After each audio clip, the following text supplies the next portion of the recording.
Sainte Réunion et la ville de Saint-Joseph vous présentent C'est Saint-Jo.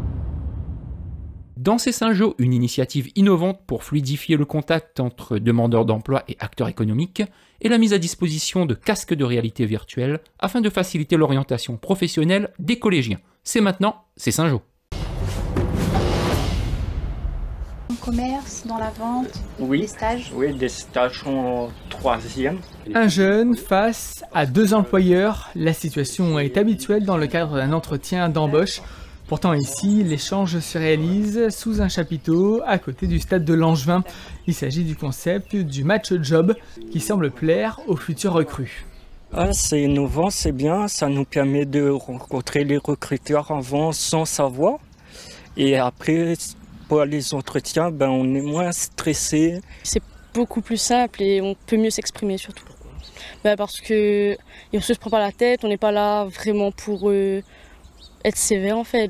Mais là on parle calmement, c'est cool. Ces employés reçoivent donc ces jeunes qu'ils connaissent depuis quelques heures après avoir effectué ensemble une activité sportive, de quoi faciliter le recrutement. Je trouve que c'est bien, on voit les profils un peu d'abord, ceux qui sont vraiment en recherche d'emploi, ou ceux qui sont un peu moins, on va dire. Depuis très tôt le matin, des équipes sont constituées, composées de jeunes mais aussi d'employeurs, de quoi montrer sa personnalité la plus naturelle possible pour les jeunes et avoir une idée du comportement des futurs recrues pour les employeurs. L'objectif, c'est de pouvoir évaluer ou de pouvoir jauger en fait les capacités de cohésion, les valeurs de respect, le fait de travailler ensemble.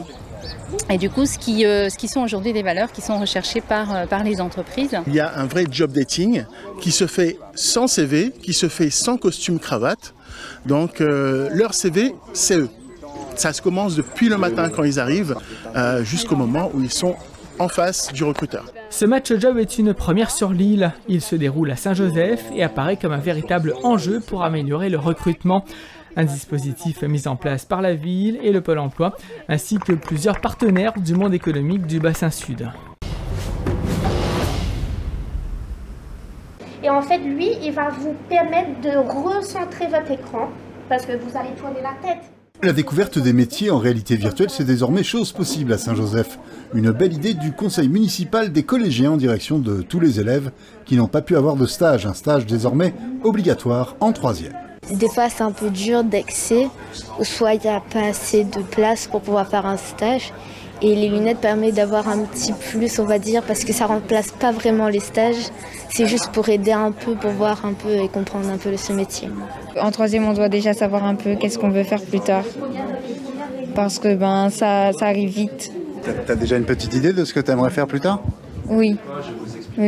J'aimerais être dans le médical, en sage-femme. Herminie Bénard du village Bouger Jeunesse a réalisé cette demande des jeunes élus étape par étape.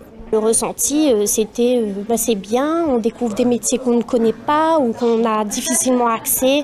La réalité virtuelle, c'est de bonne qualité. Donc, et puis ça conforte dans leurs décisions ou au contraire, ils découvrent des métiers auxquels ils n'avaient pas idée avant l'atelier. Le matériel a été acquis par la municipalité ainsi que l'abonnement à la plateforme. Pour toute information complémentaire, adressez-vous au village Bouger Jeunesse.